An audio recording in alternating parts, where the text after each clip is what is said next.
Hello, everyone. Welcome back to another episode of the AI Healthcare Podcast. I'm your host, Dylan Reed, and today we are joined by Dr. Mehmood Khan, who is the CEO of Hevolution Foundation. Dr. Khan, thank you so much for your time today. Thank you for inviting me.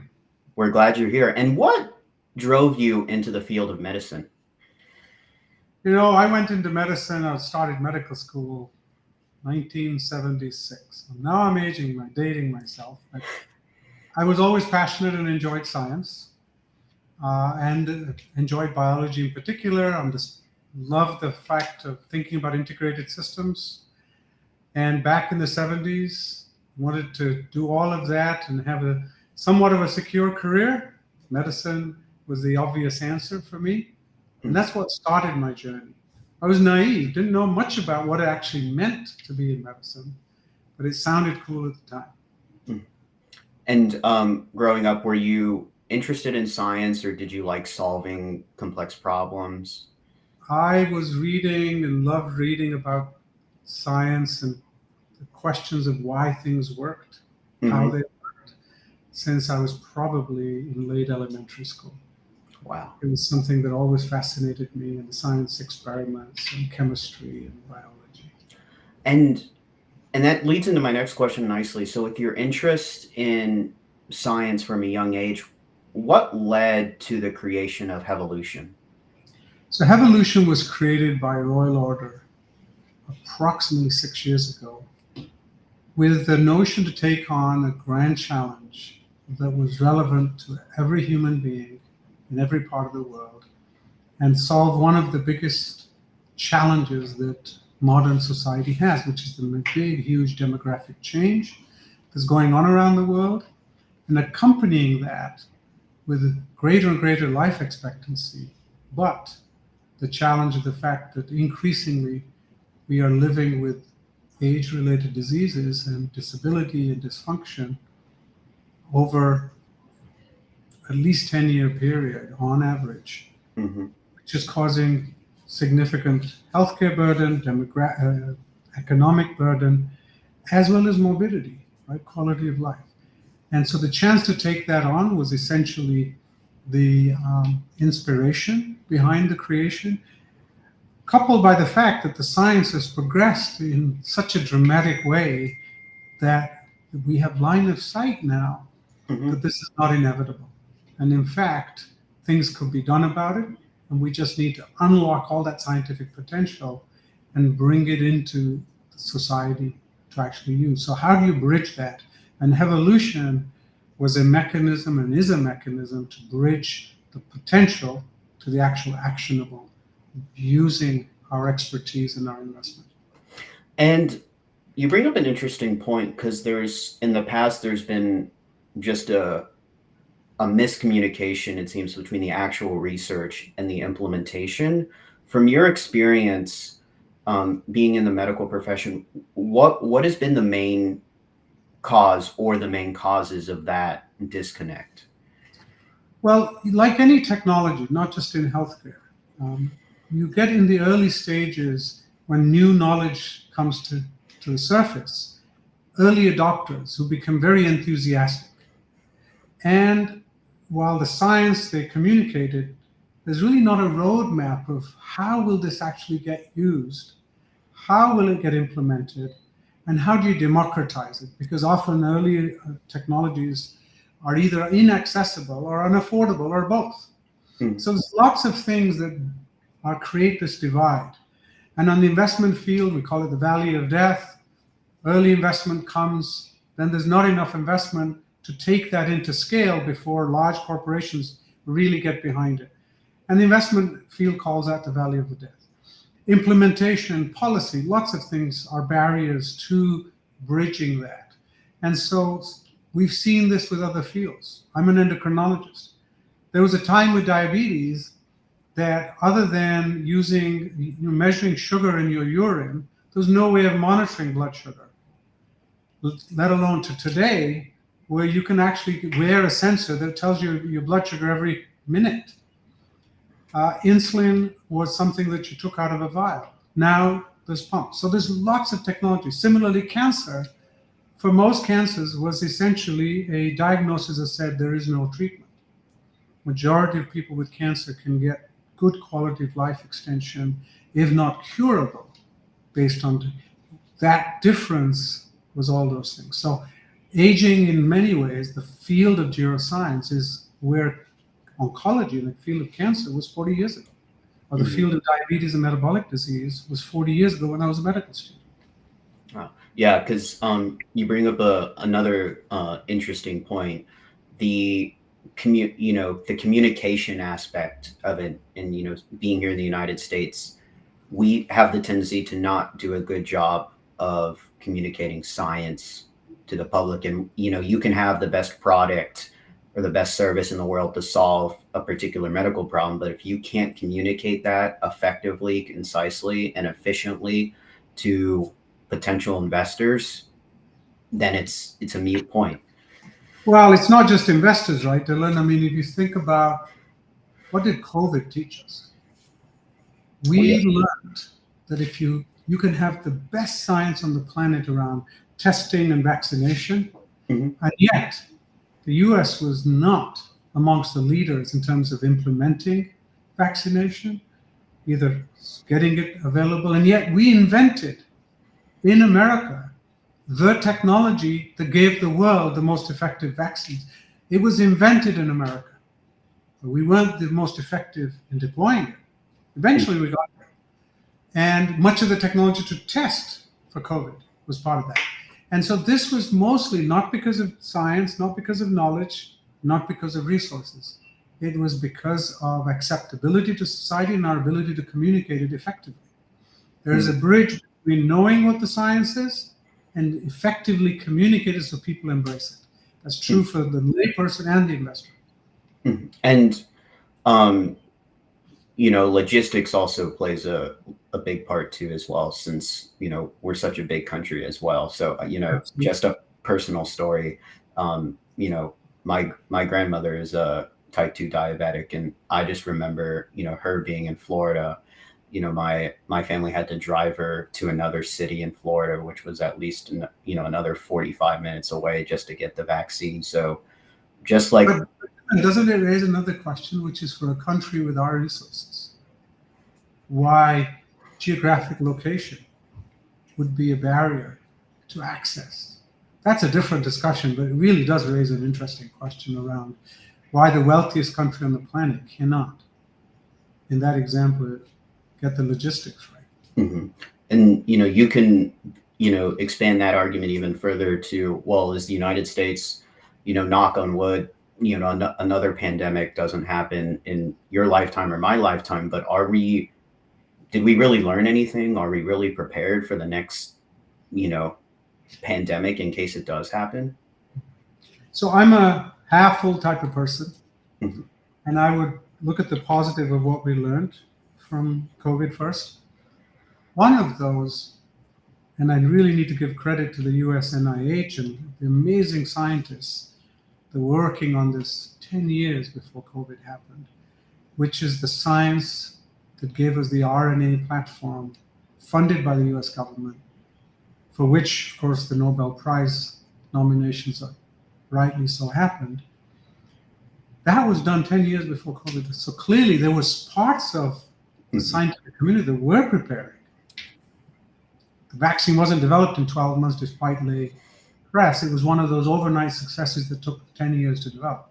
And I would like to think that we would be able to rapidly engage the processes that brought that vaccine to market very quickly. Offtake agreements, accelerated regulatory approval, ability to pool data, share resources, all of those. I think we learned something there. The question I think you're getting at, which is our public health system going to have the resources to react fast enough to deploy those resources as rapidly as is necessary? And I think that's the half-empty side. We're not investing enough in our public health systems, whether it's schools of public health, which are relatively, compared to medical schools, underfunded, research funding, deployment funding, or departments of public health at the city and state level. significantly underfunded. In real terms, their funding has declined in the last 50 years. Mm-hmm. And, going off that note about, being underfunded on the local, state level, and even on the federal level, I just remember during that whole pandemic that it was just confusion all around. Like, the local governments were saying one thing, the state governments were saying one thing, and then the federal government was saying one thing. So you didn't really have a clear answer of what to do. And this is important, not only the deployment, but if we think about the deaths and significant illness that happened during COVID, if we just use that example, approximately 70% of the deaths that happened because of COVID happened in people over 60. Mm-hmm. Some would argue 80%. And what that tells you is the impact on society because of that pandemic or any future pandemic is hugely disproportionately on the population that's over 60. And essentially we ended up, in many ways, closing down much of society because we couldn't find a way to protect and keep safe and healthy that older population. So you need to think about it in that sense. And one of the ways that I think you make progress is you bring different parts of society, the different stakeholders together. This isn't just a scientific issue, it's a policy issue, it's a financial issue, it's an investment issue, it's a large industry issue, all of those. And you bring them together and convene them. You catalyze the field by promoting that discourse, that discussion, and then creating actionable items, part of which is funding science, investing in that science to come to the market, and getting large and small industry players, private sector to the table, enabling it with policy. Everything we do at Hevolution is around that convening and catalyzing. And I'm going to give you an example. We did that in 2020, late 2023. We convened different stakeholders from around the world, not just one part of the world. And what amazed me is because I thought, well, we'll get a few hundred people come together, which is the norm in the field of aging. We had to close registration at 2,000. That was the unmet demand for that discussion. We're going to be holding this meeting again in February of 2025. And guess what? More than 80% of the people who are going to speak at that meeting have already approved and registered. And we're almost halfway through to getting registrations done. And we have yet 6 months almost to go. And it tells you two things. One, there's a very critical role that we need to play with that convening. Not just of the usual people that are all talking about the different. And the second is society in the field and different aspects of it are now paying attention to this issue, which is a real issue. And that is not only the challenge of aging populations and disease burdens, which is sort of the, hey, here's the problem, but the solution being people actually believing now that there is a way to solve this. And there's a way to solve this. And what's very important to us at Hevolution about it is our vision and mission statement clearly state. We say expand healthy lifespan for the benefit of all, which is not only figure out what the solve is, but how do you democratize it? Just like you said about your grandmother, how do you get it in the hands of every person, regardless who they are, what their beliefs are, and where they live? And until we can get the different players to solve this through, we're not going to make the progress that needs to be made. But I'm actually more optimistic given the interest, both the very senior and the junior people coming together, and now very, very senior decision makers of private sector, public sector, and the academic sector wanting to engage in the discussion. So, and I think partly is credit to people like yourself, because you are a part of getting that word out, getting people to understand, and through that, getting them to engage. So hats off. No, thank you. I appreciate it. Sometimes I feel like I'm on an island, but I'm like, I'd rather be on an island doing what I love to do. So you would be surprised how much traction the collective activity is, and that's why we like to think of much of what we're doing is, can we make this really into a movement? Not just an initiative. It's a movement that touches every human being alive today. Hmm. No, definitely. And you mentioned aging, so it was interesting. I remember for my birthday, I got a book from a friend. I'm butchering the title. It was something about like AI and aging. And that was like the first time that I ever heard about kind of the field. And this was just trying to think, was this it was a little over a year ago, but now it's amazing yet again in the field of medicine and AI how much a year passes, and it's now, it seems like aging and longevity have started to get massive traction now in the public sphere. Absolutely. Look, um, AI as we know it today, which is really large language models, right? Hmm. You could argue that we've had tools to interpret data for decades, right? The original spreadsheets was a way to look at data in a structured way. What's really changed is the ability for large language models to absorb massive amounts of data and look for patterns. And that capability doesn't exist with the human mind. We cannot use this, but it's a tool. And what excites me and what's moving along in this field is that biology has progressed at an amazing rate where we're now starting to understand not only cells, but molecules within cells. Hmm. That's the great news. We have the tools, we have the ability to measure, we have the ability to track and follow at the molecular level. But that, of course, is now generating through automation trillions of pieces of data, not just billions, trillions of pieces of data around the world. No human or collection of humans can analyze that data, let alone interpret it, which means we needed more and more powerful tools, and that's where high performance computing comes in. That's why AI in its modern sense comes in. And now when you bring the two together, in other Hmm. words, the tools that understand life, coupled with the tools that can interpret the data of life, when you put those together, now you get the opportunity for new breakthroughs. AI will not replace the biologist, but the biologist needs the high performance computing and therefore the analytics. And the beauty is these two disciplines are working together. When they work together, we can then, and we're starting to see some of that. We've seen some of it in cancer. We're now starting to see it in aging.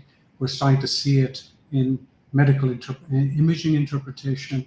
These models are able to see things in X-rays and CT scans, or recognize things in an ECG or an EKG that a human can't. I'll give you an amazing example. At Mayo Clinic, they have an algorithm that can look at an ECG or an EKG, depending which side of the pond you're on, and actually tell you the gender of the person whose EKG is without even knowing it. No human being looking at an EKG knows whether it's a man or a woman's by looking at an EKG. The algorithm does. So there's nuances within that pattern of the EKG that are gender specific. AIs unlock that. So you can imagine what else might be in that information in a simple thing like an EKG relative to the rest that we as humans couldn't see, but the AI can. Imagine what that would do for cellular, tissue, organ, or whole body. Hmm. And you bring up another interesting point, because kind of we're at a quandary right now, specifically in the AI healthcare space of, well, you have one side who seems to be arguing, well, is this the death of medicine as we know it? And then another side is like, this is going to completely replace doctors. And I like to think that there's like kind of a middle ground between the two. It's kind of what you've alluded to. It's just, we're just enhancing the field of medicine, really, at the end of the day, is what you're doing. Look, I started my medical career, as I mentioned to you. I took my first college exam using a slide rule because calculators were not allowed. And they were not allowed because the teachers used to think if you give students calculators, they will stop learning mathematics. So mandatory was you had to take your exam with a slide rule, not a calculator. 1976. So I took my national exams. Come fast forward, and students are taking their exams on a computer. Hmm. It's different tools. Now, does that mean to say that I can't understand modern science because I trained on a slide rule, let alone a computer? No. The questions that experience has taught me as a CEO, as a chief scientist, at different phases in my career, are where we're still needed, but I use different tools. And I think we need to throw out this paranoia of it's going to be the death of this profession or that profession, and really start looking at it and saying, is it going to get rid of transactional activity? Probably. Much automation does. Mm-hmm. You know, how many of students today know how to use log tables? However, the mathematics of logarithms, essentially integration, right? Integers are part of computation. Do you need to know how to use a log table to do it? No. I wasted too many hours doing that when I was young. Knowing how they work gives me a chance to ask the right questions. Mm-hmm. Yeah. No, you bring up, an interesting point. It's kind of like very similar to like when you walk into a doctor's office and you have to like fill out all the information, like your name, have you had any allergies? Do you have an emergency contact? The first question I really think to myself is, I've been seeing you for a long time. Like, wouldn't you think that you would have some sort of, record of this on your computer that you're like, hey, like clearly, I have X, Y, and Z. Like, why do I have to keep refilling this over and over again each visit I come to see you? But Dylan, you've raised I think there's a broader question, which is you and I will fill out the same type of form, not only with different doctors we see, different clinics, different hospitals, but often government offices, driving, when you get your driving license, 80% of the information is the same, but we keep filling it in for each stakeholder, each part of society, because we haven't figured out how to allow society to share that information. The systems exist. The policy framework doesn't exist in many parts of the world even today, as how do you enable sharing to make this much more efficient? Now, there is movement gradually getting there. There are parts of the world where you can apply for your driving license on your mobile. You can apply for your passport on your mobile. You can pay your electricity bill on your mobile. And all of these things can be interconnected if you so choose. And so our technology and our capability is further ahead than our policy framework and societal understanding and individual understanding. Mm-hmm. And that's why you and I keep filling out the same information, or 80-90% the same information over and over again, which is sometimes fine if you're not too pushed. But wouldn't it be great if you end up, heaven forbid, with a medical emergency? And somebody needs to know all of that very quickly.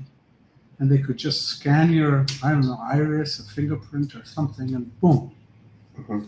Tells the emergency team what my allergies are, what drugs I'm on, what my medical history is, all of those things, so that they can take action, mm-hmm. informed as opposed to not. So could we get there? Technically, yes. Are we willing to allow that? That's a different question. And so then my question is, so in medicine, because I'm not a medical professional, are you always trained to always think about the worst case scenario when you go through, your classes, your residency, and then when you start practicing? Yeah. No. Well, first of all, the premise of medicine, and each physician, just about everywhere that I know of in the world, takes an oath. And that oath is first do no harm. Mm-hmm. It goes back to Greek physicians, that far back. And so for thousands of years, that's been the premise, which is understandable, right? As a doctor or a healthcare professional of any type, your interest is the patient's interest, and you don't want to do harm. But at the same time, you have to make a decision and take action to treat something. Mm-hmm. And so, depending on the urgency and the severity of the situation, you are going to take action. And that's that relative decision-making of what is known generally as risk versus benefit. Mm. If somebody is just got an injury and their leg is bleeding and they're at risk of dying, you're going to tie a tourniquet to stop it bleeding. Now, is there a risk from that? Yes, because you could get ischemia. But the risk of not doing something is worse. But if somebody says, my foot's aching, take a look at it, I'm not going to rapidly run in and try and do something. Step back. So it all depends on risk versus benefit, including for drugs, including for surgery. There is just about no drug that I know of that doesn't have side effects. Mhm. So you don't tell a patient, don't worry, take this, there's no side effect. There's always a side effect.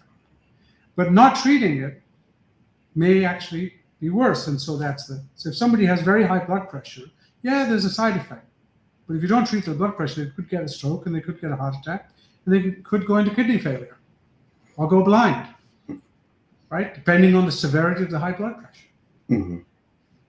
Yeah. And you bring up another interesting point because, you can have the best physicians, you can have the best medication, but at the end of the day, and this is something that I truly believe is an important part of the equation, patients have to have the will and the determination and the right mindset to actually change their lifestyle. Well, it's a profound point because in much of medicine, the challenge often is not that we don't know what to do, but getting humans, and even physicians, our patients, getting humans to actually do what is known to be good for them is a lot easier said than done. And when I used to teach medical students, I used to say, there's no question in the scientific literature that smoking cigarettes is harmful. Every physician knows that. And yet, if it was knowledge that determined behavior, there wouldn't be a single physician on the planet that smokes. Mm-hmm. And yet, doctors smoke. That's not a lack of knowledge. It's behavior. And I can give you lots of examples for that. Dietary behavior. Every doctor knows exercise is good for you. Does every doctor wake up in the morning and say, I better exercise today? Or at the end of the day or during the day? No. So these are things where there is a bridge between what is known versus what is implemented. And we call that not only translational science, but understanding the science of implementing what we already know. Mm-hmm. Much of actually public health is actually about that. How do you get large-scale deployment of science that is known, including vaccinations against measles and mumps in children? Mm-hmm. Still, those gaps exist. Yeah. Well, and going off of what you said about translational sciences, people have the tendency, I think, to confuse X causes Y versus X increases or decreases your chances of getting Y. So it's like, going back to your cigarette example, there's a difference between saying smoking causes cancer versus smoking increases your chances of getting cancer. Like, not everyone who smokes is going to get lung cancer. Absolutely not. But if we now look at smoking and the risk of cancer, heart disease, stroke, obstructive pulmonary disease, or lung disease as examples, that's well over half the population. So if I told you that if you have this behavior, you have a more than 50% chance, that's pretty terrible odds, right? Still doesn't change behavior for many people. Mm-hmm. And they struggle with it. Not saying that that's always a choice, but there's a barrier between what we know and what is done. Mm-hmm. Ironically, in that example, and we know, for example, in the field of aging, there's no doubt based on the science that smoking accelerates your biological aging. Your body ages faster when you smoke, and as has been shown by scientists, including scientists out at California, when you stop smoking for several months and then you measure metrics of biological aging, they've actually reversed. So it's not a unidirectional, permanent. Stopping smoking for over time allows the body to heal those things. And is it the same thing for alcohol too as well? Not as well understood for alcohol as it is for for smoking, but clearly excessive alcohol has an effect. And I think if you take an example, for example, the liver, you get all the way to liver cirrhosis. That's generally accepted not to be reversible. But if you get fatty liver, some degree of what we call alcohol-induced hepatitis, many of those stages are reversible. So there are points of no return. It's a bit like smoking. Once you get cancer, you can't undo that. But if you've not got that far, what is that point of no return varies based on different, quote, insults that the body is exposed to. And what you just said leads into my next question, actually quite nicely. And it's, what do world leaders need to understand about aging biology and geroscience? I think I would have them think about it in three ways. Number one, aging and the demographic changes and the impact on society should be a very high priority for every world leader, not just ministers of health, but ministers of finance, ministers of labor, ministers of industry, because it's touching all of government in one way or another. The second is geroscience, and this whole field has now matured to the point where we actually have line of sight to different ways that this can be addressed. And thirdly, the payoff from this may not necessarily be people living longer, but compression of the time period that we live with disease. And with that, we'll have a significant benefit, not only for the older population, but the yet to become older population, which is the younger population of today, who potentially could benefit even more so because you can start earlier. So these are all some of the top reasons in my mind that leaders around the world need to pay attention. And Dr. Khan, where can people find out more about you as well as Hevolution Foundation? From our website. I would go to the hevolution.com website. Also LinkedIn. We have a LinkedIn page, which is very active. We have thousands of followers already from around the world. And so either the LinkedIn, our website, and of course, for those who are leaders thinking about this field, either private sector investors or policymakers, our Global Health Span Summit coming up in February, where we are going to have 2 days of very engaged discussions. So there's lots of connect points, of course, and stuff we publish. Awesome. And be sure to subscribe to the AI Healthcare Podcast on YouTube and listen to the audio version of this interview on Spotify and Apple Podcast. Dr. Khan, thank you so much for your time today. Thank you for giving us the opportunity. Thank you. Take care. This is Dylan Reed.